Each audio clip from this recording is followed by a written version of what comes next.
အားလုံးပဲမင်္ဂလာပါခင်ဗျာကျွန်တော်ယခုဖတ်ပြပေးမှာကတော့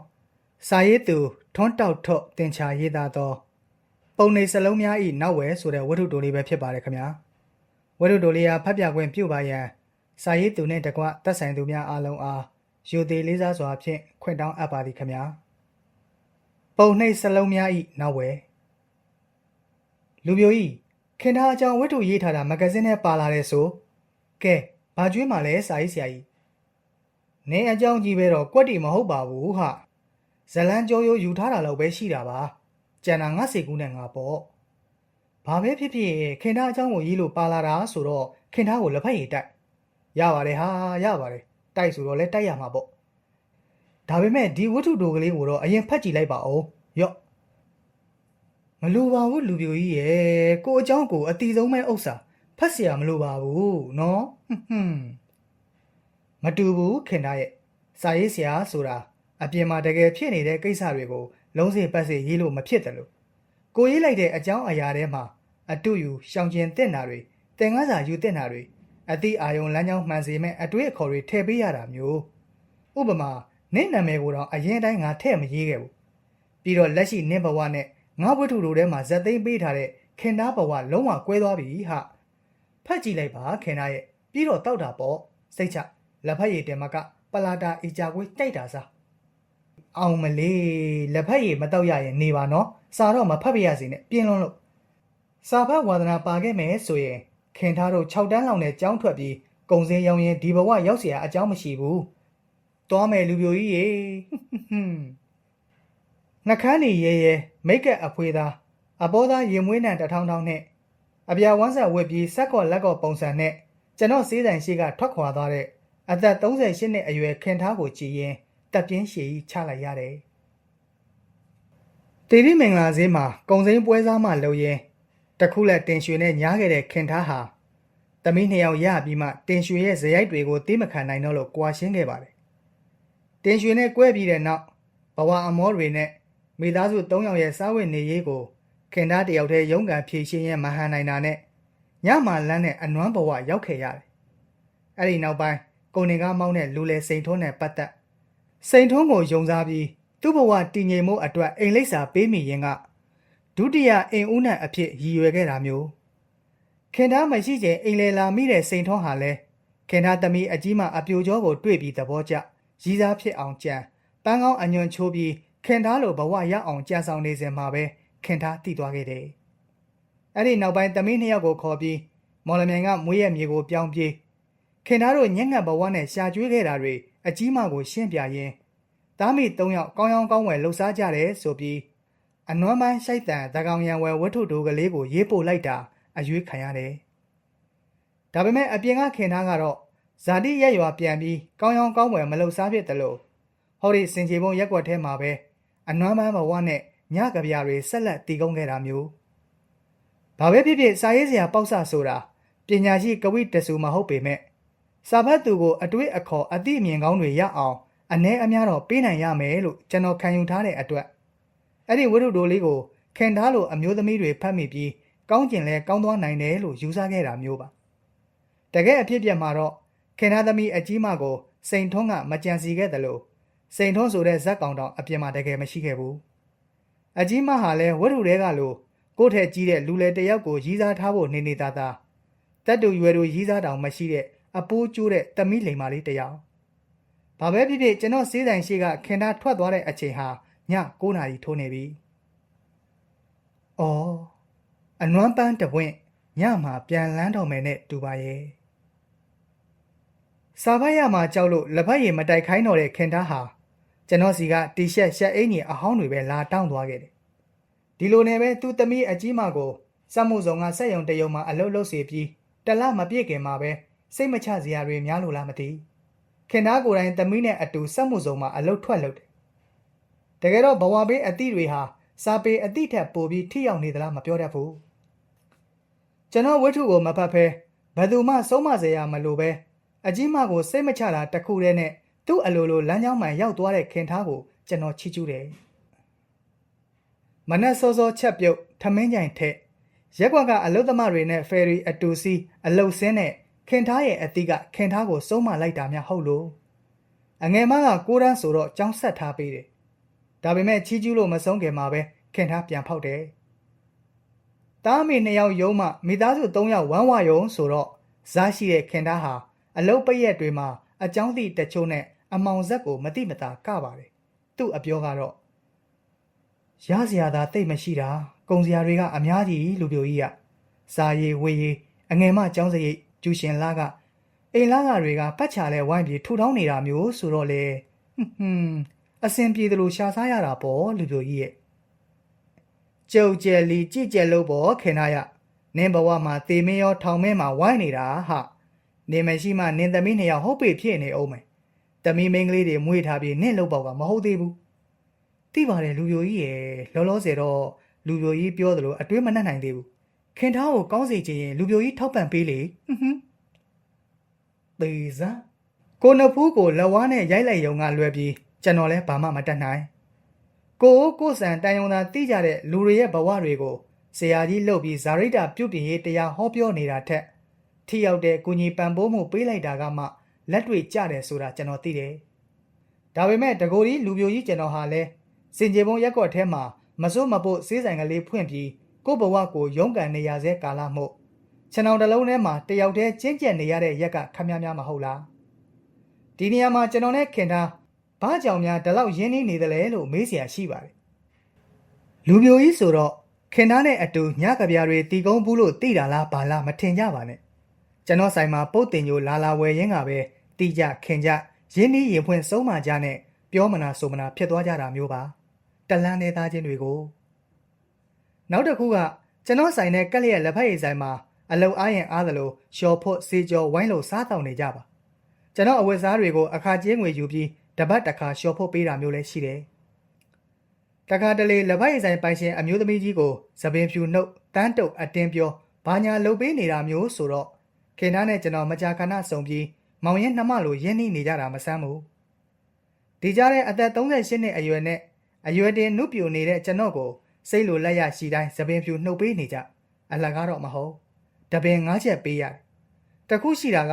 ကျွန်တော်ကပဲမဟုတ်တရုတ်ကိစ္စတွေဝါသနာမပါတာလားခင်သားကပဲတူရင်သားရင်စိတ်မျိုးထားခဲ့လို့လားမသိ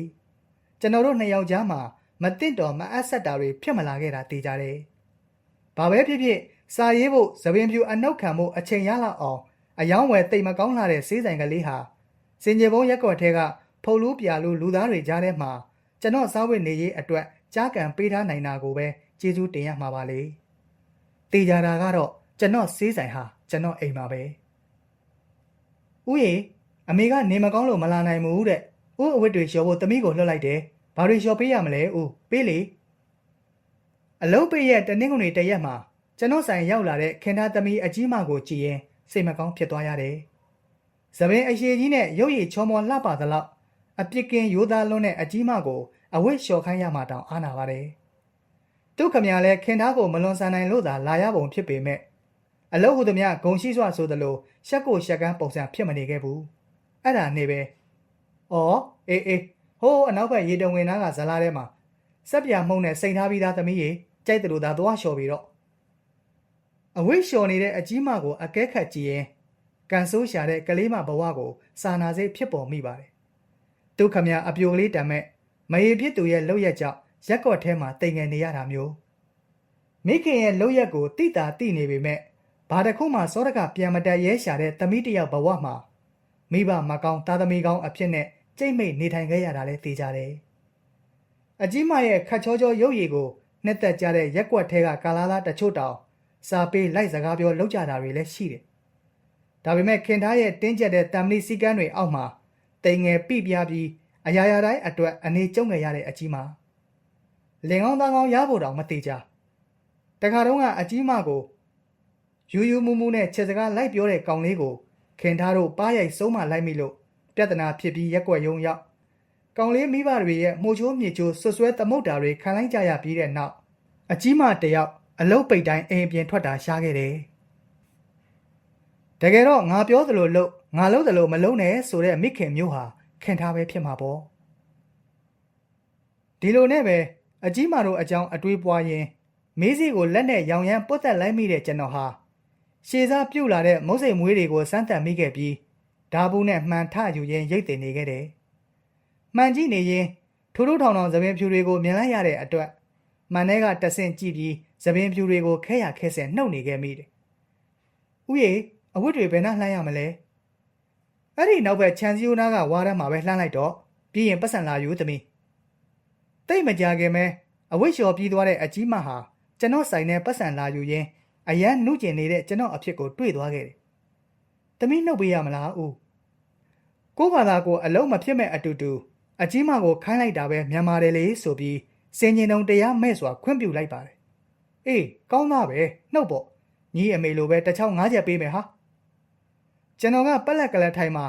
အကြီးမကကျွန်တော်ခေါင်းတော်မှာခွေးချေကုံနဲ့ထိုင်ပြီးသပင်ဖြူနှုတ်ပေးရင်အကြီးမတို့မိသားစုအကြောင်းတွေမေးမြန်းမိခဲ့ပါတယ်။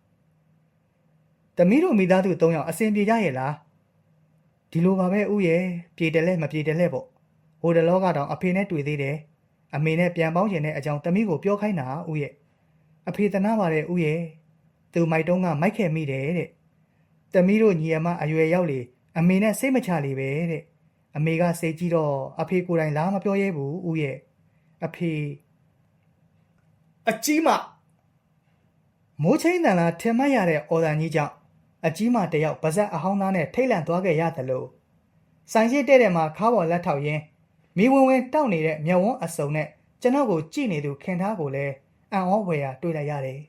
။အဲ့ဒီအချိန်ထိခင်သားဘာဖြစ်နေမှန်းကျွန်တော်မရိပ်မိခဲ့ဘူး။မြင်ရတဲ့လောက်ကတော့အနှွေးတယ်ကြီးနဲ့နေမကောင်းတဲ့ပုံစံထွက်ခဲ့စမ်းအကြီးမနင်းကိုငါခိုင်းလိုက်ရင်ခိုင်းတဲ့ဟာမလုပ်ပဲဘာအထွန်းတက်ပြီးအလေးနဲ့တော့အလုပ်တွေလုပ်နေတာလေဟဲ့လာစမ်းအကြီးမနင်တော့အရေကုန်စုပ်ဖို့ပြင်းထားပြီတော့ငါကြောင့်နင်တို့ကိုပါလူအထင်သေးရတဲ့ကြားတယ်နင်တို့ကပါအနေမတက်အထိုင်မတက်နဲ့ဇိုးကနေစကနေဆိုင်ကနေဝင်လာပြီးအကြီးမကိုဆွဲထုတ်သွားတဲ့ခင်သားဟာကျွန်တော်ဆိုင်ရှိမှာပဲအကြီးမကိုရိုက်နှက်ထူထောင်းတော့တယ်ငါစကားကိုမလေးစားတဲ့မိမကဲဟဲဟောမလီကြောက်ပါပြီမေရဲ့အမေလည်းနှုတ်တယ်ဆိုလို့တမိလုံးမိတာပါနောက်မလုပ်တော့ပါဘူးမေရဲ့အကြီးမကိုတဲကြီးမဲကြီးရိုက်နှက်နေတဲ့ခင်သားရဲ့လုပ်ပုံကိုကြည့်ပြီးကျွန်တော်ဘလို့မှမနေနိုင်တော့ဘူးခင်သားရက်စမ်းသူ့မှာဘာဖြစ်ရှိလို့ဒီလောက်ရိုက်နေရတာရက်လို့ငါပြောနေရနော်ဘလို့မှတကောင်လို့ကျွန်တော်ကိုအန်တင်းနဲ့ကြိတ်ပြီးကြည့်နေတဲ့ခင်သားဟာအကြီးမလက်ကိုဆွဲထားရင်းကပဲမအေးကိုသာအမျိုးစုံခိုင်းရင်ခိုင်းလို့ရမယ်တမီးကိုတော့ဒီလိုအချိုးမျိုးနဲ့သပင်ပြူနှုတ်ခိုင်းပြီးအကဲမဆန်းနဲ့အသက်ချင်းလဲပြစ်လိုက်မယ်ဘာမှနေတယ်ပတ်စံဘလောက်ပဲပေးဒါမျိုးပုံစံမခိုင်းပါနဲ့ကျမမကြိုက်ဘူးလာပြတ်မဲ့အကြီးမအနေထိုင်မတက်တဲ့မိမအိမ်ရောက်မှထက်ရိုက်အောင်မခင်သားရဲ့စကားတွေကြောင့်စွန့်အားတယ်လို့ဖြစ်သွားရတဲ့ကျွန်တော်ဟာအခုမှရှက်ရကောင်းမှတီးလိုက်တယ်သပင်ပြူအနှုတ်ခံသူနဲ့နှုတ်ပေးသူနှစ်ယောက်ကြားမှာနှစ်ဦးစလုံးချက်ချင်းမစင်စားမိသေးတဲ့မတင့်တော်ခြင်းဆိုတဲ့အရာတစ်ခုကိုမြင်ချင်းမှာပဲခင်သားစဉ်းစားတတ်ခဲ့ပြီကျွန်တော်အပေါ်ပေါက်ကွဲခြင်းတဲ့ဒေါသတွေအကြီးမစီပုံအောင်လိုက်တာမျိုး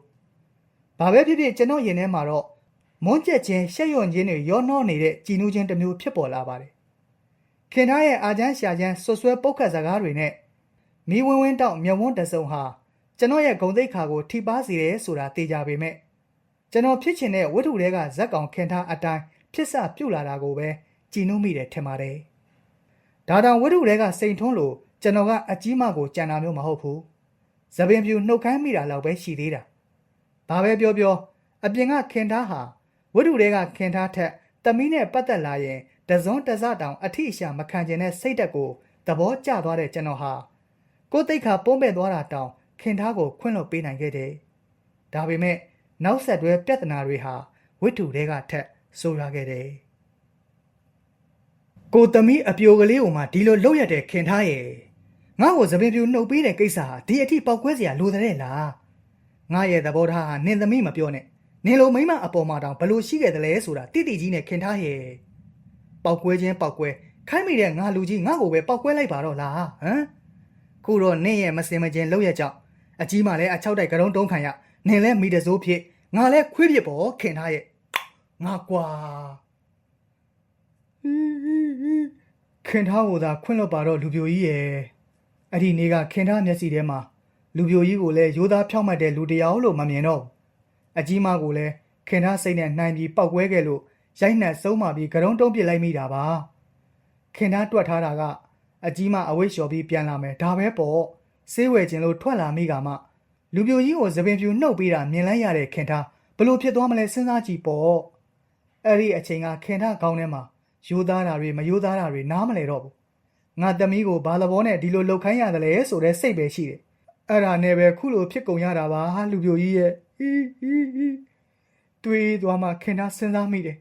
ငါလှုပ်တာနီးလမ်းမကြသေးဘူးလို့ဒါပေမဲ့လူပြိုကြီးရဲ့ခင်ထားဘာဆိုတာလူပြိုကြီးသိနေတာမို့ခင်ထားသမီးကိုလည်းဒီပုတ်ထဲကဒီပဲပုံစံမျိုးဆက်ဆံလိုက်မှကိုတေလောက်အောင်ကြောက်မိလို့ခုလိုဖြစ်ကုန်တာပဲထင်ပါတယ်လူပြိုကြီးရဲ့ခင်ထားလေကိုသာဖြစ်ချင်တာဖြစ်မယ်ခင်ထားသမီးတွေကိုခင်ထားလိုဘဝမရောက်စေရဘူးလူအထင်သေးမခံစေရဘူးလို့ဆုံးဖြတ်ထားတာမှန်တဲ့သစ္စာပါခုတော့အကြီးမှလည်းရှက်လွန်းလို့တဲ့အလုတ်တော်မသွားတော့ဘူးအိမ်ထဲကအိမ်မြင်အောင်မထွက်တော့ဘူးတငုံငုံနဲ့ခင်ထားဘာဆက်လုပ်ရမလဲလူပြိုကြီးရဲ့ခုမှတော့ငိုးနေလို့လည်းဘာမှဖြစ်မလာတော့ဘူးဟာငါလည်းအလွယ်လုတ်ပြီးသပင်ပြူနှုတ်ခိုင်းလိုက်မိတာတေလောက်အောင်မှားတယ်ငါပြောမယ်ခင်ထားမိဘတွေဟာသားသမီးတွေအပေါ်ငါပြောသလိုလုပ်ငါလုပ်သလိုမလုပ်နဲ့ဆိုတဲ့စုံမမှုမျိုးနဲ့အုတ်ချုပ်ထိမ့်သိမ့်နေတဲ့၍ဘယ်တော့မှအစင်မပြေနိုင်တာသိကြတယ်ခုကိစ္စမှာလဲနင်လုပ်နေကြအလုပ်သူလုပ်ကောင်းတယ်လို့ထင်သွားမှာပေါ့အဲ့ဒါကြောင့်အရင်ဦးဆုံးနင့်ကိုနင်လမ်းကြောင်းမှန်တဲ့မိခင်ဘဝရောက်အောင်အရင်ကြိုးစားခင်ထားသမီးတွေဘလောက်လိမ္မာနေနင်ကိုနိုင်ကမကောင်းတော့နင်ဆက်ဆံပတ်သက်နေတဲ့လူမှုအတိုင်းဝန်းကလူတွေနဲ့ရှင်ပြီးသမီးတွေအပေါ်မယုံသင်္ကာဖြစ်မှားပြင်ဆုံးမနေမိအောင်ပါပဲနောက်တစ်ခုကအကြီးမကိုရိုက်နှက်ထူထောင်ပြီးကရုံးတုံးလိုက်တဲ့ဆုံးမမှုဟာအကြီးမလိုလိမ္မာတဲ့သမီးမျိုးအတွက်ဆိုဆိုဝါဝါထိခိုက်စရာမဖြစ်နိုင်ပေမဲ့နင့်စိတ်တဲ့အပြည့်ရှိတဲ့သမီးမျိုးနဲ့ဆိုရင်နင့်ကိုရွက်ပြီးမဟုတ်တဲ့ဘဝခက်မြန်မြန်ရောက်သွားနိုင်တယ်ခင်ထားစိတ်ထားပြော့ညက်သိမ်ငယ်တတ်တဲ့ကလေးဆိုရင်လေနင့်ဆုံးမမှုမျိုးနဲ့ပဲကိုတက်တည်သွားနိုင်တဲ့လုပ်ပေါက်မျိုးပဲခင်ထားတို့သားအမိတွေရဲ့ဘဝဘေးကုသိုလ်ကစိုးပါတယ်လူပြိုကြီးရဲ့ဆုံးမမိကမှပိုဆိုးသွားတဲ့ခင်ထားရဲ့မျက်ရည်တာကြီးကျိုးသွားခဲ့တယ်ကျွန်တော်လဲစေမကောင်းယုံကလွဲပြီးဘာမှမတတ်နိုင်ကဲခင်ထားတိတ်တော့ကံကိုကြီးပုံးချမနေနဲ့လူကောင်းနေတဲ့၍ဘဝကုသိုလ်ကံဆိုးဟာလဲခဏပါပဲခင်ထားရဲ့ချိန်မိပါသေးတယ်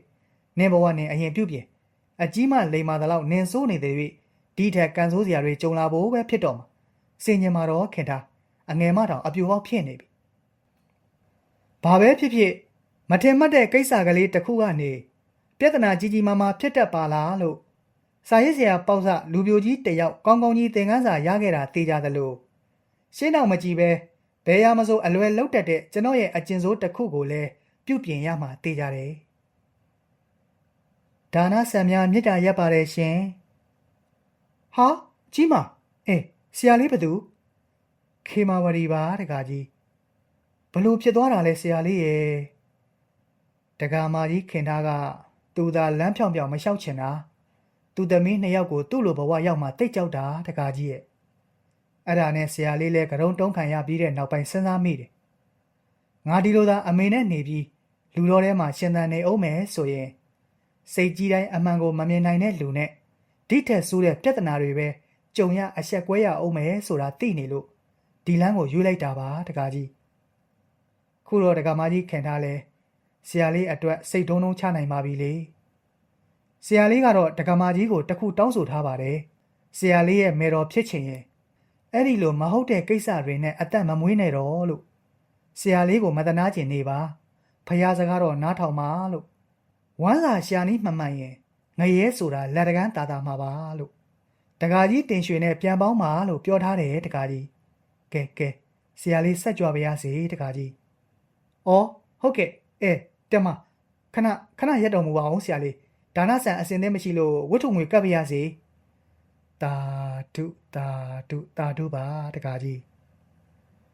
တလန်းချင်းကြွသွားတဲ့ဆရာလေးခေမာဝရီကိုကြည့်ပြီးကျွန်တော်ရင်ထဲမှာတစ်ဆွဆိုကြီးခံစားလိုက်ရတယ်ဝတ္ထုတွေကဇက်ကောင်ခင်ထားဟာသူ့ဘဝသူပြုတ်ပြင်ပြီးအကြီးမကိုလမ်းပြပုံသွင်းပေးရင်မိသားစု၃ယောက်ကောင်းကောင်းဝယ်လှုပ်ရှားကြတယ်လို့ကျွန်တော်ရေးခဲ့မိတယ်အပြင်မှာတော့အကြီးမကကိုယ်ဆုံးဖြတ်ချက်နဲ့ကိုမှန်ကန်တဲ့လမ်းကိုရွေးချယ်သွားလေရဲ့ဘာပဲဖြစ်ဖြစ်အပြင်ကကျွန်တော်ရဲ့ဇက်လိုက်မာကြီးခင်ထားကတော့ ဆရာလေးခေမာဝရီရဲ့ဇာကားနားထောင်မထောင်လမ်းဖြောင်းဖြောင်းရှောက်မရှောက်တင်ရွှေနဲ့ပြန်ပေါင်းမပေါင်းစောင့်ကြည့်ရမှာပါပဲအဲ့ဒီလိုပါပဲအပြူပေါင်းအရွယ်ရောက်လာပြီဖြစ်တဲ့ကိုရန်ကျောင်းသူအငယ်မကိုဘလို့ပုံစံမျိုးနဲ့အုပ်ချုပ်အောင်မလဲလို့စောင့်ကြည့်နေရမှာလဲသိကြတယ်ဒီထက်သိကြတာတစ်ခုကတော့နှုတ်ပေးသူထပ်မရှာရဲတော့တဲ့လူပြိုကြီးကျွန်တော်ရဲ့ဥကောင်းကဇပင်တွေဖွေးဖွေးလှုပ်လာတယ်ဆိုတာပါပဲဦးဟိုဆေးရှိလားဟိုကလေဟိုဆေးဘာလဲဟိုဆေးညိယာကမရှင်းနဲ့ဟိုလေဟိုဆေးဟိဒီကိုချင်းဟိအဲ့ဒါတလုံးပေးပါအမေဖျားနေလို့ဆေးလာဝဲတာဦးရဲ့အမေတို့များတိတ်ခတ်တာပဲဦးရဲ့တမီးကိုဦးရဲ့ဆိုင်မှာဆေးလာဝဲခိုင်းတာတောင်စိတ်မချဖြစ်နေတာလေမာလိုက်ဆုံးမလိုက်တာလဲနားကိုညီးရောအမေနောက်ွယ်မှာတမီးဘာလို့လို့အမေသိတာမှတ်လို့သွားအောင်မဲ့ဦးရဲ့ဗီဒီယိုတောင်ပြနေပြီလားမသိဘူးဖယားခင်ထားတမီးအငယ်မတွက်နေအေးကဲလာကြီးလားခိုးမှာကိုရန်မိတ်ကနှခမ်းနေပါနေနဲ့ကလတ်တက်ကြီး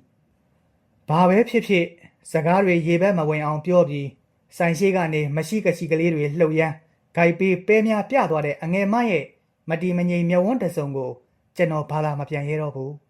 နောက်ထပ်ဝိထုတပုတ်ထွက်လာမှလဲကြောက်ပါတယ်လေထွန်းတောက်ထော့တင်ချာရွှေအမြုပ်တေရုပ်စုံမဂ္ဂဇင်းအမှတ်250စက်တင်ဘာလ2010ခုနှစ်